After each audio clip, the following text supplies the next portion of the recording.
Hello everyone, Barakit here, and I'm back at it with the Pro Tip series for every hero.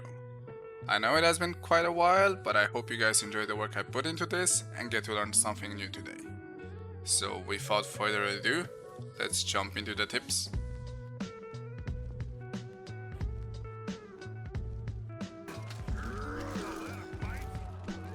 Warden. One thing people underuse a bit is Zone of Shoulder Bash. First of all, it can be very good to punish people trying to kill you when you bash their teammate. It can be also a very good way of hitting multiple people at once, so I do recommend trying it at teamfights from time to time. Also, if you do hit multiple people at once, obviously it is more damage than just plain double life.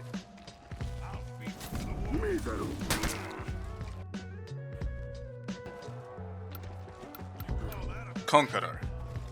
One thing you can use to catch opponents off guard is to bash someone again after you just bashed them once. You can do this faster as well by charging a bit too heavy and then trying to bash again out of it. It is dodgeable, but most opponents won't expect it, so you can use it from time to time. Obviously, once you do make them go out of stamina, Conqueror can really be punishing.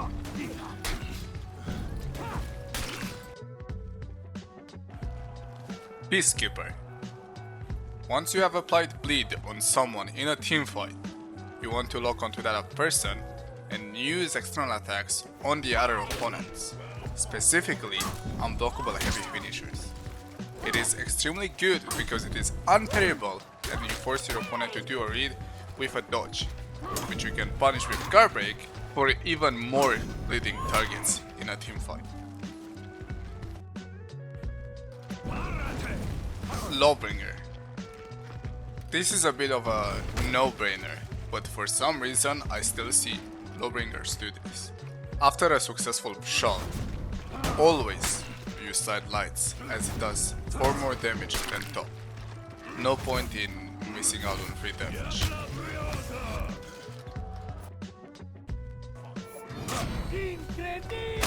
Centurion.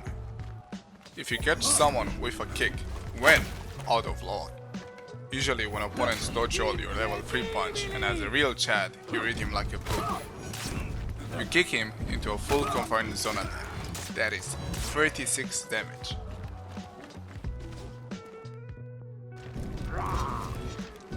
Gladiator. Always paint your zone on reaction if you see your opponent dodging. This can be done easily on reaction, but I still see a ton of good Gladiators players ignore this tip.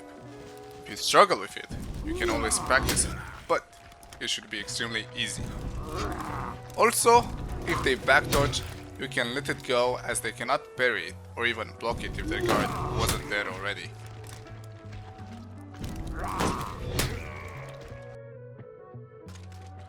Warmonger.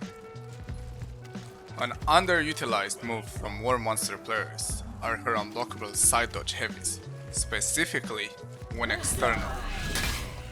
Why specifically when external? Well, you cannot parry external attacks, as these attacks are unblockable, you cannot block them either. Therefore, your only choice is to dodge, which can be baited out easily with a guard break. The one thing you should avoid with this is overdoing it and eating too much damage from other opponents in teamfights.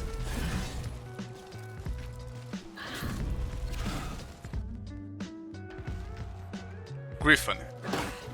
If you hit someone in their hyper armor and they weren't able to hit you or follow up fast, a kick will always be confirmed afterwards. For example, if you hit Wardens or Warmonger's bash exactly at the end, you will attack them in their hyper armor, which will give them a longer recovery, guaranteeing you another attack, preferably kick for most damage. Raider. Of a side or back throw into a wall, you can instantly unlock and charge that opponent. That is especially good if there is a ledge behind that player, as you will 100 to 0 an opponent that has environmentals nearby. On top of it, you will also do the stamina damage for both a side throw and of a knee punch in the head combined. Warlord. Unlike Raider, Warlord can charge again from many more throws, specifically almost every throw if unlocked. Only exception is one where you don't bump him into the wall, but is very close to the opponent. If you are locked on, you do have to throw and release early, then unlock and charge as fast as you can.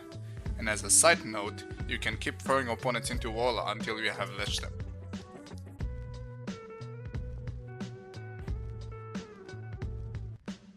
Berserker. One tool in his kit that is extremely powerful is Backlight, specifically against bash heroes like Warlord, BP, Conqueror, etc. The reason for this is because it can be very easily used defensively, in the way where you whiff if your opponent stays in place, but would hit if the opponent dodges into you in order to headbutt or mix you up.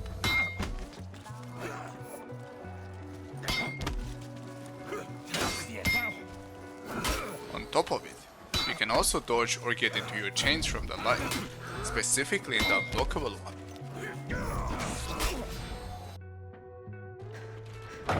Valkyrie. You can deflect when out of stamina to stop chains while also being safer with it. This works perfectly against opponents who expect garbage option select or wait for heavy berries instead of feint into garbage. Toetmined covered this in his latest video on out of stamina tips, content that I believe is worth checking it out. Video in the description. Highlander. If you wall spat someone with kick, you can actually do a grab in order to do an extra 40 stamina damage to the opponent, potentially even making him exhausted, an area where Highlander's version shines the most.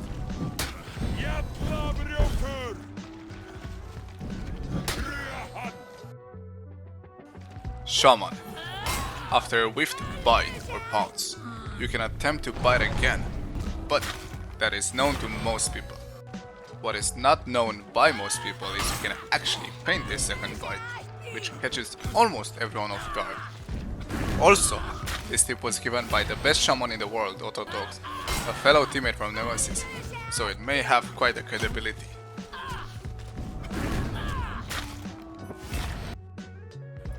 Jormungandr. On landed Garbreak, there is a combo you can do that deals around 60 to 70 stamina damage, roughly 50% someone's stamina bar. This is done by doing the GP follow-up into throw, into wall splat, into another bash. If you do get your opponent out of stamina before the last bash, you will also get a hammer slam, so do it especially then.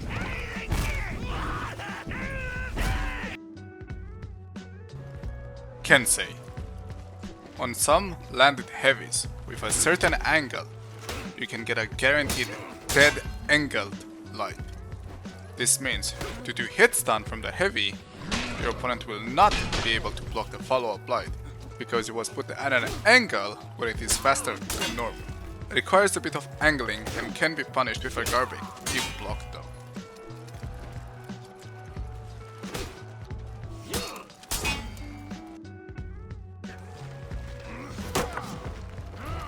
Shugoki. I know some people don't really like pit tips, but this seems too good to not share. On a heavy parry, with Shugoki's tier 4 pop, you can get a zone into a buffered, neutral unblockable to not down him once, but twice. Afterwards, you can get another neutral heavy for a total of 72 damage. One parry, heavy parry. Obviously, it's good for a light parry too. Orochi. You can try to use his finishers in teamfights in order to bait people to punish him. This obviously can be punished by Orochi because he can dodge out of finishers.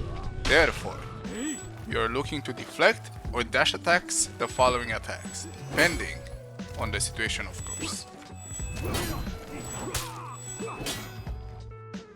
Nobushi. One thing people do not understand is the actual power of her bleed attacks, respectively her dash attack and Viper's retreat. The reason why they're so strong is because of the fact that bleed itself gives no revenge, so the only damage that actually feeds revenge is the instant one, which is 2 damage. This means you have an attack that deals 17 damage, but only feeds 1 revenge, so it can be used more liberal in teamfights, even if opponents are tagged. And on top of it, you can also do it during counter break animation without damage reduction. Shinobi. Characters with dodge attack cannot punish the kick if they try to dodge on reaction. If they are slow enough with their dodge attack, you can even try to deflect it by holding heavy and then dodging out of it, but the safest bet is to always try to block, and the worst would be to back.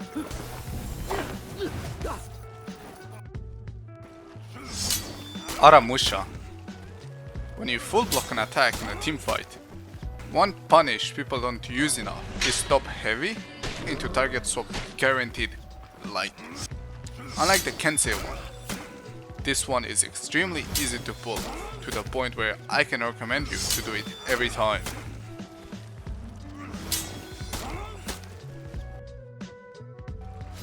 Hitokiri. One move people need to realize how bad it is sweep. Absolutely never use sweep. It guarantees less damage and it also leaves you up to punish on wake up if you do not follow up with another attack. Just stick to the mix up between level 1 and feint into garbage. Never go more than that. Tiandi. Characters with dodge attack will usually try to input the attack when avoiding the kick, something which you can potentially punish harder and safer by just dodging out of the kick instead of a dash attack. Obviously afterwards you can parry that specific dodge attack.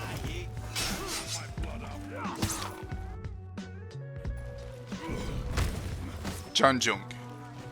His spreading counter choke thingy drains 60 stamina and most importantly unbalances opponents if they go out of stamina before the stab. This is why when an opponent is below half stamina, the odds for getting a parry grows significantly. Therefore, you should try to parry more attacks when opponent is low stam, and even on light parries, follow up with the choke. Nuxia. One fit combo people seem to overlook is Cold Drops and Regenerate. First of all, Nuxia's tier 4 Infection is in a very weak state right now, so Regenerate could be even better without this combo, but once you do this, it will take it to the next level. Basically, in a teamfight, if you drop Cold Drops, all your opponents will try to get out of the AoE, and when they finally do, you can unlock in your own Cold Drops and heal. This way you either get a free heal, or you force your opponents to fight in your tier 2. Both situations are good for you.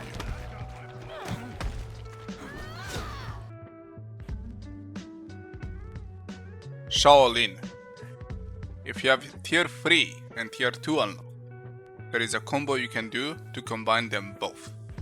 Normally, the kick will not activate the tier 3 healing passive, but if you enter Q stance and then kick someone, it will heal everyone around you, including yourself.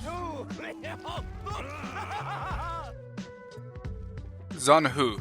Another character which people seem to run the wrong feats on is Zhanhu, specifically on his tier 2. Winner's advantage is way better than a Firebomb, especially with his moveset and the playstyle where he gets into his unblockable in teamfights. Thank you very much for watching. This video took a while to make, so I really hope you guys liked it. If you did enjoy it, a like is always appreciated, as it will reach even more people and more players get to learn and improve at the game. Until next time, I wish you a very goodbye, Mr. Starbush.